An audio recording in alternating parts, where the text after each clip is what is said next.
Hello, good morning students. अपने chapter number 2 physical feature of India इसका study कर रहे थे। इसमें अपने पढ़ लिया था ये जो मेन अपने इंडिया है उसका निर्माण किस प्रकार से हुआ, कौन कौन से दो पार्ट थे लैंड के, और वो कौन कौन सी 7 प्लेट्स थी और उनमें किस प्रकार से प्लेट बाउंड्रीज है वो बनी हैं, उनके बारे में अध्ययन किया था आपने। और गोंडवाना लैंड क्या था, अंगारा लैंड क्या था, पेंजिया क्या था, पेंथालास क्या था, मेजर फिजियोग्राफिक डिवीज़न क्या क्या है। मेजर फिजियोग्राफिक डिवीज़न में अपने 6 डिवीज़न के बारे में देखा था, जिनमें से हिमालय माउंटेन है, इसके ऊपर स्टडी कर लिया था। आज अपने पढ़ेंगे नॉर्दर्न प्लेन यानी उत्तरी मैदान। तो उत्तरी मैदान में देखो अपने the northern plane. The northern plain has been formed by the interplay of the 3 major river system। अब देखो उत्तरी मैदान जो है उसकी 3 प्रमुख नदी प्रणालियाँ हैं। कौन कौन सी? The Ganga, Indus and Brahmaputra along with the tributary. अब जो उत्तरी मैदान है अपना, वो 3 नदियाँ मुख्य है, इंडस यानी सिंधु नदी, गंगा नदी और ब्रह्मपुत्र नदी। इनकी और इनकी ट्रिब्यूटरी यानी सहायक नदियाँ जो इनसे इसका निर्माण हुआ है। इन नदियों ने उत्तरी मैदान है इसका निर्माण किया है। This plain is formed of olive soil. और इस मैदान का जो निर्माण हुआ है ना, वो जलोढ़ मृदा, एलुवियल सोइल होती है ना, जलोढ़ मृदा जो सबसे ज़्यादा फर्टाइल होती है, उससे इसका निर्माण हुआ है। The deposition of alluvial soil in a vast basin laying at the foot hills of the Himalayas over million of years formed this fertile plain. अब देखो इसका जो निर्माण हुआ है ना, वो लाखों वर्षों में हिमालय के जो नीचे का पार्ट है उसमें जो बेसिन बने हुए हैं द्रोणी, उनमें जलोढ़ ऊपर से जो बहकर आते हैं उनके जमाव से इसका निर्माण हुआ है। बहुत ही ज़्यादा ये फर्टाइल है मैदान, बहुत ज़्यादा फर्टाइल प्लेन है ये, ठीक है। It spread over an area of 7 lakh square kilometre. अब देखो इसका जो विस्तार कितना है, स्प्रेड यानी कितना फैलाव कितना है, लगभग 7 लाख वर्ग किलोमीटर के क्षेत्र में ये मैदान फैला हुआ है। The plain being about 2400 kilometre long and 242 to 320 kilometre broad. अब देखो ये मैदान जो है ना, लगभग 2400 किलोमीटर लंबा है और 240 किलोमीटर से ज़्यादा, 240 से 320 किलोमीटर चौड़ा है, ठीक है। Is a density populated physiographic division. अब जो ये जो सेक्टर ना, ये क्या है? Density populated. यहाँ पर डेंसिटी है पॉपुलेशन की, वो बहुत ज़्यादा यानी संघन जनसंख्या, यहाँ पर बहुत ज़्यादा लोग निवास करते हैं। With a rich soil cover combined with adequate water supply and favourable climate, it is agriculture a very productive part of India. इसका कारण क्या है? समृद्ध मृदा आवरण। यहाँ पर जो मिट्टी है वो क्या है? विच ए rich soil cover.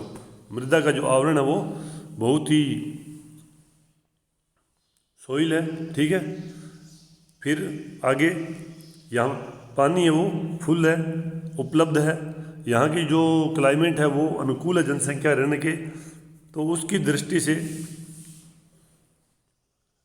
Favourable climate आ गया। Agriculture is very productive part of India. और जो कृषि होती है यहाँ पर वो बहुत ज़्यादा उत्पादन देने वाली, प्रोडक्टिव उत्पादक है ये, उत्पादक पार्ट है ये, ठीक है, प्रोडक्टिव पार्ट ऑफ इंडिया। सबसे ज़्यादा कृषि यहीं पर होती है और सबसे ज़्यादा उत्पादन भी यहीं पर होता है। फिर देखो आगे,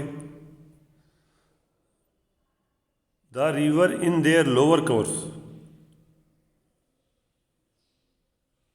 split into numerous channels due to the deposition of silt. These channels are now as distributaries.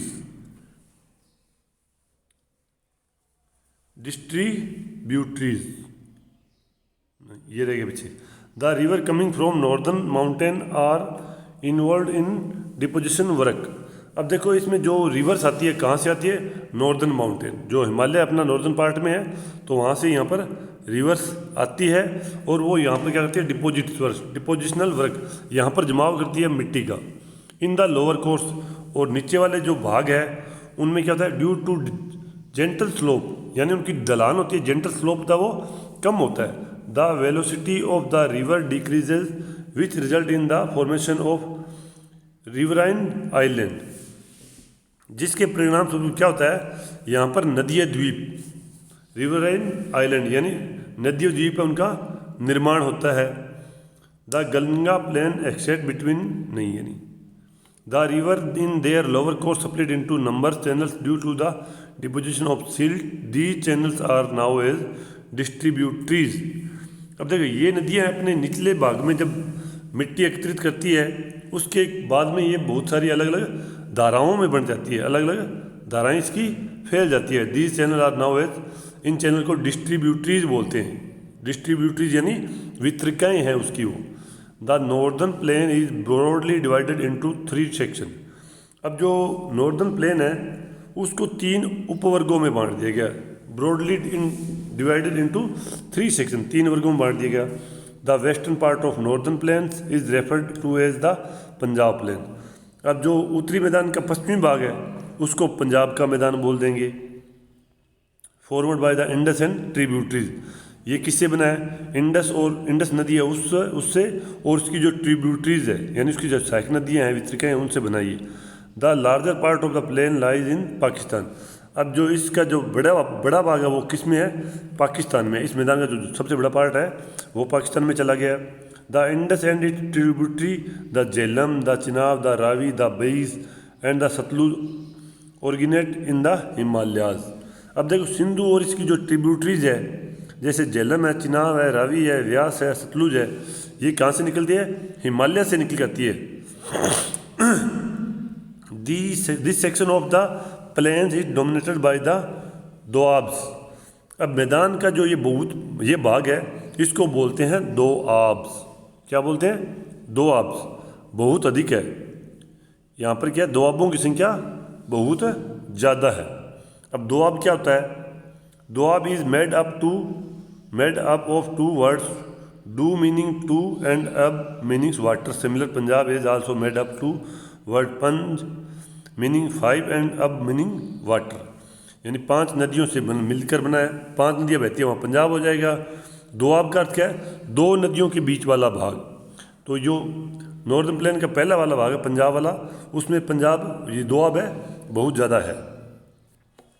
The Ganga plain extend between Ghaggar and Teesta river. फिर है गंगा का मैदान, पहला पंजाब का मैदान हो गया, दूसरा गंगा का मैदान। ये कहाँ पर है, गग्गर एंड तिस्ता रिवर्स। गग्गर और तिस्ता नदियाँ हैं उनके बीच वाला पार्ट है वो गंगा प्लेन्स आ जाएगा। It is spread over the states of north India.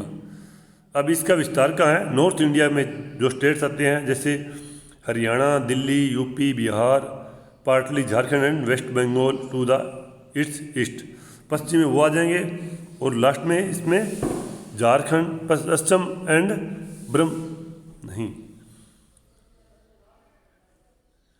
Jharkhand and West Bengal to its east. इसके पूर्व में आ जाएंगे झारखंड और पश्चिम बंगाल। फिर देखो particularly in Assam lies the Brahmaputra plain. अब ब्रह्मपुत्र का मैदान इसके पश्चिम में, इसके जो अपना है ना ये मैदान गंगा मैदान, इसके पश्चिमी साइड में है ब्रह्मपुत्र का मैदान, जो कि कहाँ पर है, विशेषकर असम में स्थित है। कहाँ पर है ये, असम में आ जाएगा।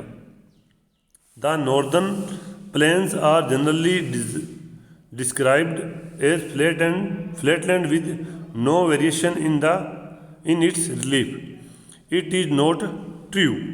अगर गंगा का मैदान जो है नॉर्दर्न प्लेन्स, ठीक है,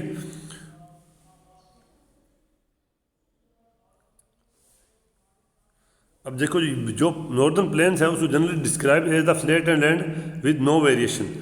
अब जो इसकी अपनी व्याख्या करने की कोशिश करेंगे तो इसको ये नहीं देखेंगे भी ये उसकी ऊंचावच है में उसमें कोई विविधता नहीं है या समतल स्थल है उसके रूप में की जाती है, ऐसा नहीं है। यह है क्या, सही नहीं है, इट्स नॉट ट्रू।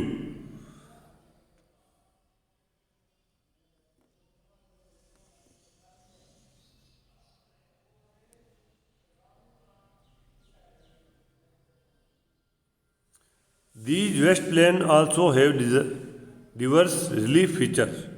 अब देखो इसका जो विस्तृत मैदानों की भौगोलिक आकृतियाँ हैं, जो इसकी भौगोलिक आकृतियाँ हैं वो भी अलग अलग है। क्या है? According to variation in the relief feature. Relief feature है उसके अकॉर्डिंग ये इसमें भिन्नताएं हैं। The northern plain can be divided into 4 region. जो भिन्नता है उसके आधार पर उत्तरी मैदान है जो नॉर्दर्न प्लेन है उसको 4 भागों में बांट दिया है, विभाजित किया जाएगा। ठीक है, 4 region. The rivers after descending from the mountain deposit pebbles in a narrow belt of about 8 to 60 किलोमीटर in width laying parallel to the slopes of the Shivaliks. It is now as the Bhabar. अब देखो नदियां जब पर्वतों से नीचे उतरती है उस समय शिवालिक जो पहाड़ियाँ हैं उसके ढाल पर 8 से 16 किलोमीटर चौड़ी पट्टी में मिट्टी का क्या करती है, जमाव करती है। इसको बोलते हैं भाबर। क्या नाम दिया इसको? Bhabar. All the streams disappear in the Bhabar belt. अब जितनी भी ऊपर से स्ट्रीम आती है, सरिताएँ आती हैं ना, वो भाबर में आकर के गायब हो जाती है। क्या होती है? भाबर में आकर के वो सारी डिसअपियर, यानी पानी दिखता नहीं है। साउथ ऑफ दिस बेल्ट, इसके दक्षिण में, south of this belt the stream and river reemerge and create a wet स्वेपली and marshy region known as Terai. अब जब वो दक्षिण में नीचे आएगी नदियाँ, वो पुनः निकल जाती है। भाबर में गायब हो गई थी और नीचे आने के बाद वापस दिखती है वापस, जिसे नम और दलदली शक्ति का निर्माण होता है और उसको बोलेंगे बाद में अपने तराई। भाबर ऊपर आ गया, भाबर के बाद में दोबारा जब नदियाँ प्रकट होगी नाउ एज तराई, उसको बोलेंगे Terai. This was a thickly forested region full of wild life. अब जो ये क्षेत्र है वहाँ पर बहुत ज़्यादा क्या है, वन्य प्राणियों से भरा है और यहाँ पर बहुत ज़्यादा घना जंगल है। The forest have been clear to create agriculture land into the settled migrant from Pakistan after partition. Locate Dudhwa national park in this region. अब देखो पाकिस्तान से आए शरणार्थियों को कृषि योग्य भूमि उपलब्ध कराने के लिए इस जंगल को काटा जा चुका है। इस क्षेत्र के दुधवा राष्ट्रीय पार्क की स्थिति ज्ञात कीजिए आप। The largest part of the northern plain is formed of older एलुविलियम।